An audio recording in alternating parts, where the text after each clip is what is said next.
I once heard Dr. Benjamin Hardy say that the choices you make in your 20s and 30s will shape your 40s, 50s, 60s, and the rest of your life. And I have to agree with him. In today's video, I'm going to share 4 stories that were really good financial decisions that I made, and then 5 stories that were not great financial decisions that I made. And those that were good, I can see how they bore fruit for me in my later life. And then those that were poor decisions, I can see how they held me back. So I'm going to tell these in story form because that's the easiest way to express them. And I'm going to go in them chronological order. So we're going to start with a bad and we're going to end with a bad, which is how I pretty much started and ended my 20s. However, there are good things peppered throughout. So here we go. The first thing I did in my 20s that was just an irresponsible decision, and it actually kind of happens with the last thing I do in my 20s that was an irresponsible decision, is that I took out student loans without really understanding the impact of what they would cost me. I was the first person in my family to go to college. I know many of my listeners are probably in the same situation. I've got a lot of people who follow me who struggle with success in life. They make a lot of money, but they're not from money. They're not from an educated background, even if they had really hardworking, wonderful parents. Because of that, they were pushed to go to college, and because their parents lacked financial acumen, they ended up paying for all of it on student loans. Just the pride of their family that they were able to get into college and that they were the first ones to do it. That being said, those financial loans probably were not very well explained to some of you, just as they were not explained well to me. I didn't understand the difference between subsidized and unsubsidized loans. I didn't understand the importance of getting scholarships. And in the end, I'm so grateful that without really understanding the benefit of this, I went to an in-state college because I walked away with taking out $16,000 in student loans. But much to my surprise, when I had to start making those repayments, it was already close to $21,000 because, again, I didn't understand that the interest started ticking the moment I took out the loans. And I didn't understand that I should be making interest payments or any kind of payments on those loans while I was going to school. Not that I probably would have had the money to do so anyway, but I will say that graduating from college and realizing that I owed $21,000, which was an insanely large sum of money, put me into significant panic mode. And so I immediately put them into economic hardship deferment, and I just paid the interest for another 3 years before I started tackling the problem of my student loans. The next item kind of goes hand in hand with the first in that I really had very little financial understanding when I left for college, and I was hell-bent and determined to get out of the dorms. So my first 2 years of college, I lived in the dorms. Then I ended up getting my first apartment. I did it with a girl that I partied a lot with, and I have to be honest with you, it should be no surprise to me, or probably to any of you, but at some point she flaked out and I paid my half of the rent. And she just left. She left me there. She didn't pay her half of the rent, and I had no money because I was partying a lot back then. And anything that didn't go to groceries or to rent pretty much went to the bars, which is kind of lame to admit now. And I hope my children make much better decisions than I did. But because of that, I had no savings whatsoever. As a matter of fact, the concept of having an emergency fund was not introduced to me until I was in my 30s. I literally had no idea that people saved for emergencies ahead of time. I thought that's what credit cards were for. So when I got evicted from that apartment, I was very grateful to find another apartment that I was able to get into by the skin of my teeth because I had a really great reputation with my boss at work. She used to work for this rental agency and she vouched for me. In order to get the deposit, I did a cash advance on my credit card. I will never understand how or why credit cards give money to 18-year-olds with zero financial understanding, but I was in that situation, and frankly, I thought it was a blessing because I was in a do or die scenario, and I was unwilling to ask my parents for help because, frankly, I didn't really believe that they had the money to help me with anyway. So I took out the cash as a cash advance at a 24% interest rate, and again, even though it was only a $400 deposit for this apartment, that was such a huge sum of money for me at the time because I was living hand to mouth. Okay, time goes by, and now I get to a good decision that I made. I continue to struggle with that credit card debt, and I'm still not fully even aware of the student loan debt, but that's about to come to mind because I finish my 4 years of college, I graduate, and I realize I can't really afford to live the kind of life that I want to live. And also, to be honest, I made a lot of bad decisions in college. I was probably not in the best mental state. I ended up moving back in with my parents at the age of 21. It was one of the best financial decisions I ever made, and it was also one of the best emotional decisions I ever made. I really needed to be around the support and the love of people who knew who I really was, but also who wouldn't look down on me for having to do a financial and an emotional reset. I moved back in, and even though at this point I had to still put my student loans into an economic hardship deferment while I looked for a full-time job, I was at least able to make the minimum payments with the part-time job that I had. And then in addition to that, I was able to pay off the credit card. I was able to tackle some things that went into collections, because believe it or not, that apartment was still coming after me for the second half of that rent. Years later, like 3 years later, they were still chasing me and I was in collections for that. I was able to take care of all of those things because I had the support of my parents behind me, and I had some breathing room in my budget because I didn't have to pay rent at the time. Now, while I was living with my parents, I come to the next poor financial decision, and that is that I went from one junker car, which was the car that I bought right when I left for college, to another one that I thought was going to be an amazing car. I had saved up $2,500 and I found this really cool old Audi, and I've always wanted an Audi. I bought this car thinking it was just fantastic for me. It was $4,500. I was able to take out a loan for $2,000 to cover the difference, and I was so excited about this car. Here's where I screwed up. I never got it checked out. I didn't know to go bring it to a mechanic. I didn't know to get a Carfax on it. I did none of the things that you should do to vet a car.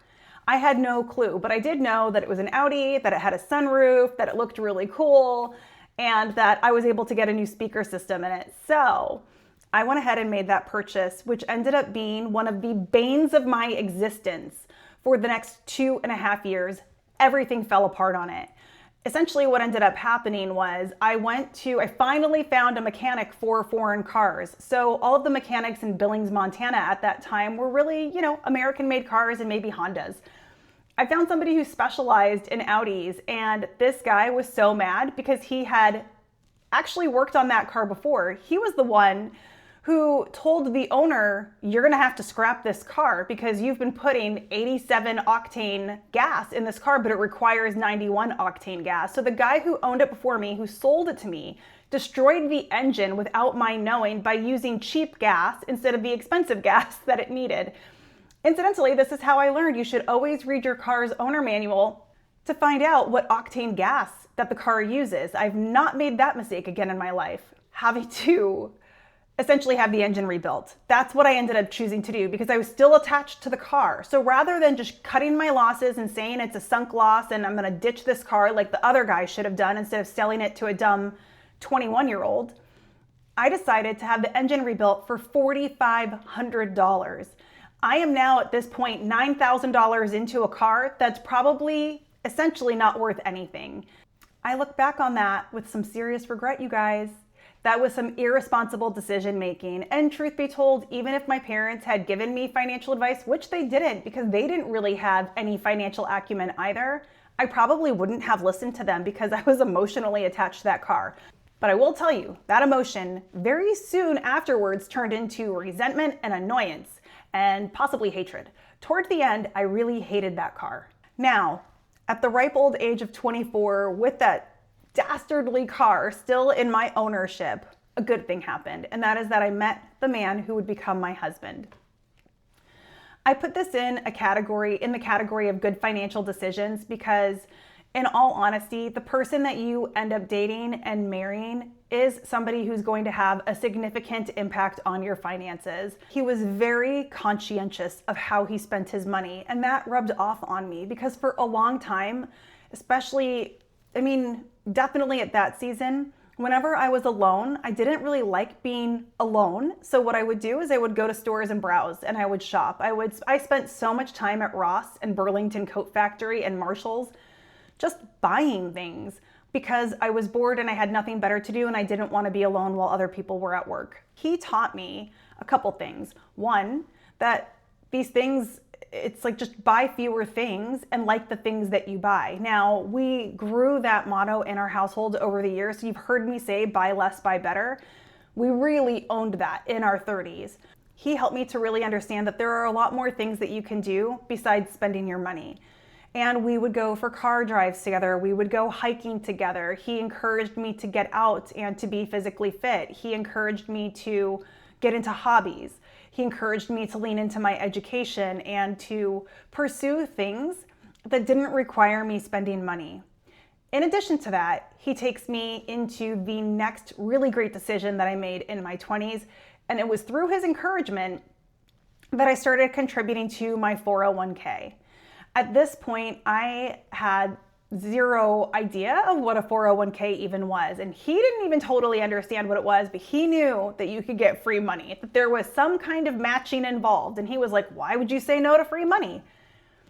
Because of that, he ended up causing me to do the research. And that was probably the most impactful decision that I ended up making for my net worth today in my 40s. I started contributing 3% because they matched up to 6%, but that seemed like a lot of money to me at the time. And then over the years, I increased it up to 6%, and then I stayed there for a long time. And then in my late 20s, I started to increase it 1% every single year. So by the end of leaving that career, because I was with this company for 18 years, I was contributing 18%, and then I bumped it down to 15% when we needed some financial, some extra money in our paychecks.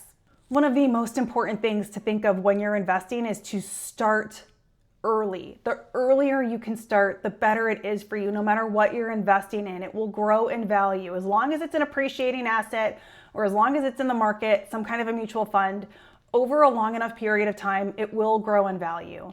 Okay, not long after starting the 401k and dating my husband, I then had the Audi finally die. I mean, you guys, by the end, the power steering was out. The sunroof that I cherished so much didn't close all the way, so every time it rained, it was like a waterfall in my car. Like this car, looking back at it now, it's very comical, but at the time, my God, did it bother me. It bothered me so badly, and it finally got to the place where I said, that's it.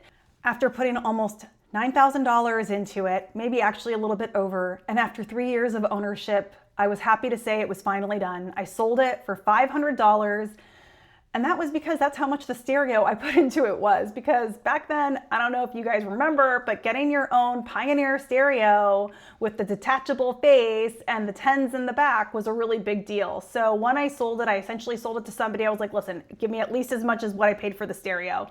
And he took it off my hands. I then used that money to buy my next car, which ended up being a little Acura Integra. It was an older car. It was 4 years old when I bought it, but it had low miles. And by now I understood, you get the Carfax, you check Kelley Blue Book, you do the things to investigate to make sure that the car is going to be a good car. At this point is when my love for Acura and Honda skyrocketed. The experience I had with that car, buying a reliable car, is probably one of the most impactful decisions I made. I had so much pride in ownership. I took such good care of that car all the way until I traded it in to upgrade for a Mommobile. Having a reliable car that was trustworthy gave me so much financial confidence. I think I bought it for $12,000 with a warranty, so $12,700 with the warranty attached to it. The car payment at that time was like $265 a month. I was still living with my parents, so I was able to swing it. And then I was in a car that just made me feel abundant. It made me feel taken care of. It made me feel like good things can happen for me, especially after having such a terrible experience with that Audi.